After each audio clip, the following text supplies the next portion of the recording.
Hello नमस्कार नमस्ते सम्पूर्णलाई म प्रकाश श्रेष्ठको तर्फबाट अहिलेको बसाइ खारी मुलुक कुवेतदेखि के छ साथीभाइहरू सबैजना सन्चै आरामै। मैले सानो भिडियो बनाउँदैछु यता कुवेतदेखि। मेरो भिडियो सम्पूर्णले हेरिदिनु होला, मन परे लाइक कमेन्ट त्यो के भन्छ घन्टीको बटनलाई नि यसो दबाइदिनु होला मन पऱ्यो भने। हेर्नुहोस् साथीभाइहरू, आज शनिबारदेखि के भनेको छ थाहा छ? कसैलाई थाहै छैन। अब के गर्नु, यत्रो आगो बोलेको सर गएको हुन्छ अनि यसो फोटो खिच्यो अनि टिकटकतिर पोस्ट गरेको हुन्छ। के थाहा त्यसलाई? त्यही भएर न्युजहरू हेर्नुपर्छ के हुँदैछ भन्ने कुरा। मैले जानेको मैले सुनेको अनुसार आजबाट यतै अब हान्छु भन्दैछ होइन। त्यही भएर अब सम्पूर्ण हामी सम्पूर्ण परदेशीहरू सब सेफ भएर बस्नु होला। तर बाहिर ननिस्किनु भनेको छ होइन। अब बाहिर त के ननिस्किनु, अब ड्युटी छ। अब ड्युटी नि यस्तो छ कि अब मेरो त अरूको त के कस्तो छ, हाम्रो त रमजानमा काम हुँदैन भन्छ नि। अब मेरो गाडी चलाउने काम हो, 17-18 घन्टा काम गाडी चलाउनु पर्छ। बाटोमा हो, बाटोमा त्यस्तो कुराहरू आइरहेछ। त्यही भएर दुखी छु। अब के गर्नु, परदेशतिर है जे लेखेर आएको त्यही भोग्नु पर्ने होला होइन। ठिक छ, त्यसमा कोही माइनै छैन, लेखेर आएको चिज भोग्नै पर्ने हो।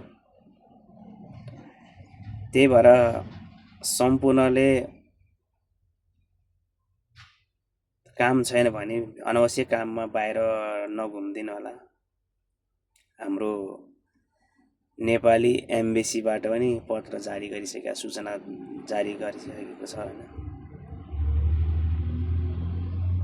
अब यो यस्तो चिज आउँदैछ कि अब आँखै पोल्ने, सास फेर्न गाह्रो भन्ने अब यस्तोमा आयो भने त आयो नि होइन। आँखै हेर्न सकेन भने, सासै फेर्न सकेन भने त सकिगयो नि मान्छे के छ जिन्दगी होइन।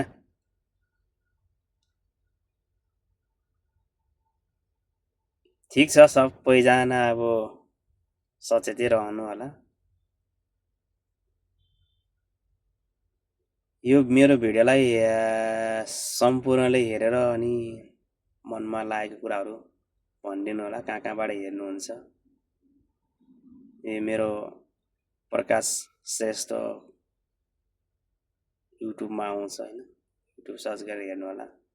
युट्युबमा पोस्ट गर्दैछु। तपाईँहरूलाई मनमा लागेको कुराहरू कमेन्ट गर्नु होला, एउटा चाहिँ लाइक गरिदिनु होला। अब देशमा त त्यस्तै भयो, हाम्रो देश नेपालमा त है। अर्काको देशमा आएर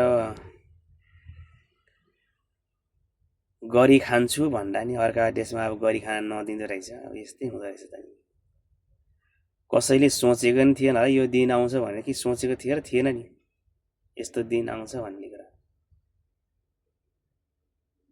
अर्काको देशमा आएर यसो भाँडा धुने, त्यही टोइलेट सुर्ने, अर्काको गुसु सुर्ने, अर्काको जुठो भाँडा यसो जुठो भाँडा धोइ पखाल गरेर खान्छु भन्दा नि अब खाना अब यस्तै छ समस्याहरू।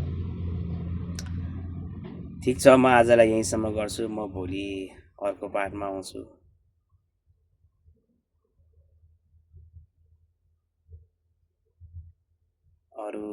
म भोलि अर्को भिडियो बनाएर हाल्छु। आज यहीँसम्म। सम्पूर्णलाई नमस्कार, गुड बाई।